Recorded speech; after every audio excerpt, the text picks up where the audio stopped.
right, so that was all about index fund, but then let's move on. Mutual fund investors invest in equity mutual funds to achieve their long-term financial goals. Now, most of these SIPs are in actively managed schemes. Do they beat their respective benchmarks? And ET Mutual Fund study found that around 62% SIPs or systematic investment plans in equity schemes have failed to beat their benchmarks over a 10-year horizon. So what's ailing SIPs in equity schemes? Let's understand all of this entire data with Feroze Azeez, Deputy CEO, Anand Rathi Private Wealth. Feroze, good evening. Welcome to the show. So 62% of these funds have failed to outperform. What are we talking about? Mostly actively managed schemes. How do you look at it? See, Kavita, to my mind, it's not a big surprise. See, if you have 152 fund managers managing 380 active schemes, all will not be able to beat their respective benchmarks. If the brighter side is 91% have outperformed, and you need not more than 5, 7, 8, 10. If your proportion of the schemes you buy, let's assume you're buying 10, and if you're mathematically buying 10, can you pick and choose that this ratio is just the opposite for you? Right? If 62 have underperformed, 38 have outperformed, can you use mathematics to make sure that 70% of your schemes outperform? Yes, the answer is yes. So writing off the full active management might not be the best strategy. That's what I see this data. Now, for example, Anand Rathi started its model portfolio creation in 2013, June. From there on, we have bought and sold 38 funds. We have bought 36 funds. We have sold in 9.5 years. The average per annum alpha over Nifty has been 3.23, right? So, not that we didn't pick up any underperforming schemes. We picked up at least 30% of our schemes were underperforming schemes, but the 70 choice can make up for the other 30. That's what I see this data as. But it's not a surprise for me that close to 60 of them have underperformed their respective benchmarks, including the dividend. So, but then Feroze, let's take it category wise. You know, I think that is when the number really stands out if we divide it that way. Because if you're talking about large cap category, you know, around 20 schemes out of 24 have underperformed their benchmark, and here it's almost 83% of underperformance. Large and mid cap category and mid cap category, 18 schemes in large and mid cap category, and mid cap there are around 14 schemes, almost 78% of underperformance you're talking about. ELSS funds, out of 27, 19 schemes have underperformed, which translates into what, 70% of ELSS. Now, when we look at the figure like this, then it's a huge dip. How do you think this gets translated in the overall performance of these kind of categories then? See, I think, like you said, ELSS, for example, it just reaffirms my belief that any fund manager who gets locked in money, his enthusiasm to generate an alpha becomes that much lower. The fear of losing assets which you have built over 5, 10 years is one of the huge motivations of paying so much attention. So whenever people have asked me, should I invest more than the ATC limit in an ELSS scheme, then I'd say absolutely no, because there's another study we did, wherever there are lock-ins, the same fund manager is a lot more lethargic than an open-ended scheme. This is a study which we did across 10 fund managers who manage both open-ended and closed-ended schemes. That's one thing which came out from the data point. Now, large cap scheme has a different reason for its underperformance. See, large cap as a universe is the top 100 stocks. Where does extra return come from?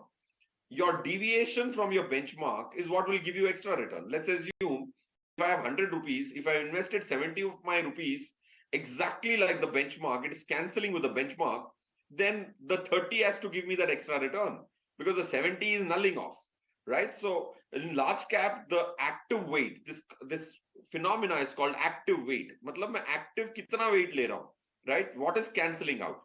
So large cap has the least active weight because large cap is the most well-defined smaller universe. So that has to deliver lesser alpha and a lesser number of schemes which will generate alpha. Both counts, it is clearly disappointed because of this cause, which is lower active weights.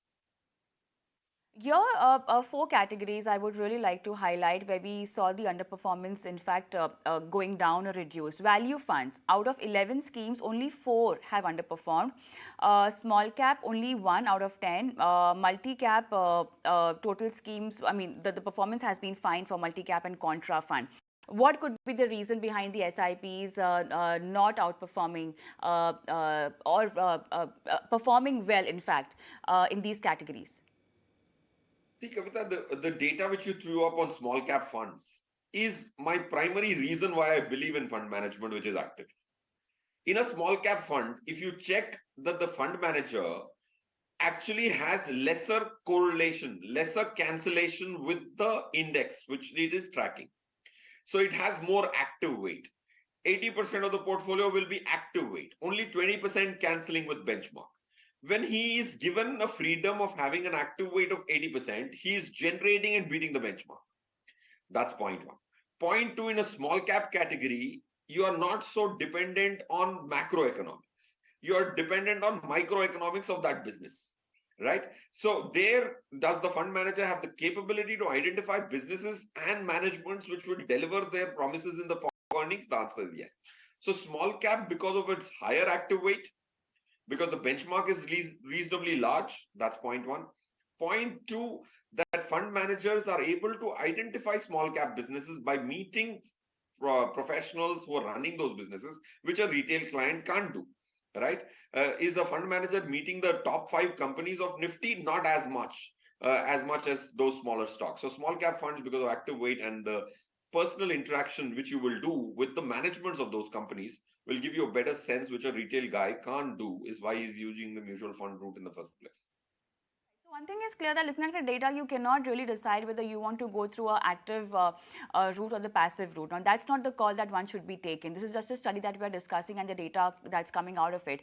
And also, this is a 10 years performance that we are talking about as compared to the benchmark. But then there have been period and times, Feroze, where these categories have in fact outperformed the benchmark and done that really well. If you could just highlight those categories. Yes, see, now if you look at large and mid cap, if you look at large and mid cap, 41% of the schemes in that category have outperformed as per our study from 2018. Because 10-year study may not be as important, Kavita, because in 2018, SEBI came up with categorization. So categories were born in 2018. So it was very smudged in the past. There was not such a clear definition to what was small cap, what was large cap, what was mid cap. So let me highlight large and mid cap as a category. Only 41% of the schemes have outperformed the benchmark. So 59 have underperformed benchmark. But the interesting part is the ones which outperformed have outperformed by 4.32%. So it's the extent of outperformance which becomes very attractive. Now, if you look at mid cap, 42% again, very similar, have outperformed its benchmark in our study from 2018, because that's when categorization was born in the new form and shape. And they've outperformed by 6.7% in our study. So I think wherever there's more freedom, it has created extra alpha, not just the number of schemes, because you're not going to buy all the schemes. It's about how much will they give you. When they give you outperformance, 0.5% outperformance is also outperformance. 10% outperformance is also called outperformance. But they're very different numbers, right? So both the number of schemes outperforming and the extent of outperformance becomes far more important than the number of schemes outperforming as well. Rose, one thing that I want you to explain our viewers is that we are stressing on SIP performance. Now, how do you calculate this SIP performance and what kind of performance and return are we looking at? I think when you're looking at SIP performance, the practical situation of most of India is 14,300 crores has come in the form of a monthly installment. Does not belong to one person, it belongs to crores of people. So if there is one person who's doing an SIP for 5 years, he has 60 investments in the same scheme. Now, if the small cap fund, for example, moves up and down a lot more than a large cap scheme, an SIP return will be better than a lump sum return for a volatile fund, because SIPs try to capitalize on price movement. So SIP return, by which they mean the weighted average return of 1,000 rupees invested in 60 different installments, what is the percentage per annum return of that? And if you're wanting to check the extra return made by the fund manager, each and every transaction has resulted in an extra return or a lower alpha or an extra or a lesser. So the cumulative 60 transactions extra return will be the alpha of the SIP. Rose, now looking at this data, which are the few categories where you would recommend a passive approach, a passive strategy to investors? See, the usual suspect of large cap category, which you also several times advocated, Kavita, we're saying that if my large cap exposure, I take it the passive way and save my cost there, I think that's still a very, very valid argument.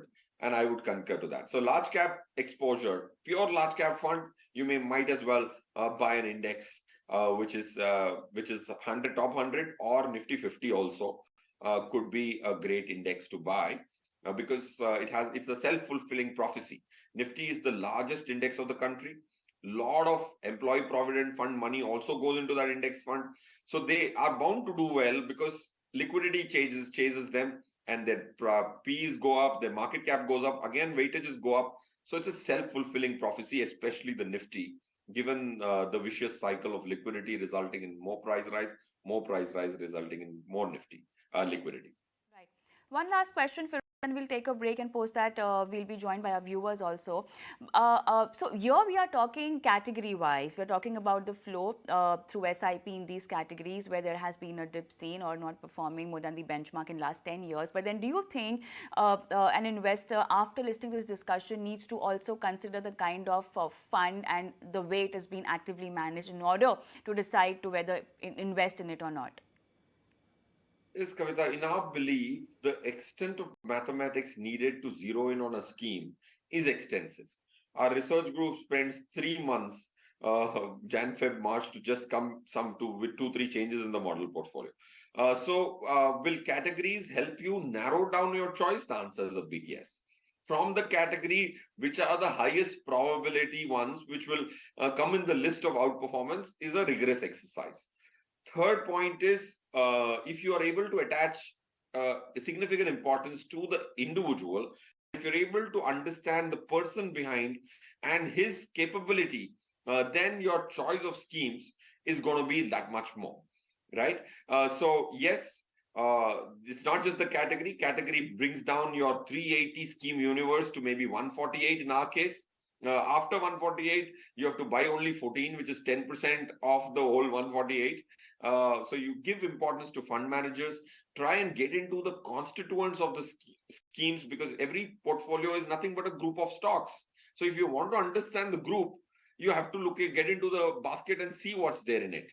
So that can be done only if you take it up as a full-time job. So use a distributor or advisor whom you think has the capability to at least give you a larger proportion than the report which you see. 62% underperforming is, of course, a startling number. You don't want to be a large part in 62. You want to have at least 60-70% of your money in the other 38. That will require a lot of number crunching. Or to make your job easy, what you can do is just watch the Money Show every day at 5 p.m. Monday to Friday on ET Now. Well, on that note, let's take a quick break, and post that we'll be joined by our viewers, and Feroze will do their live financial planning after this break.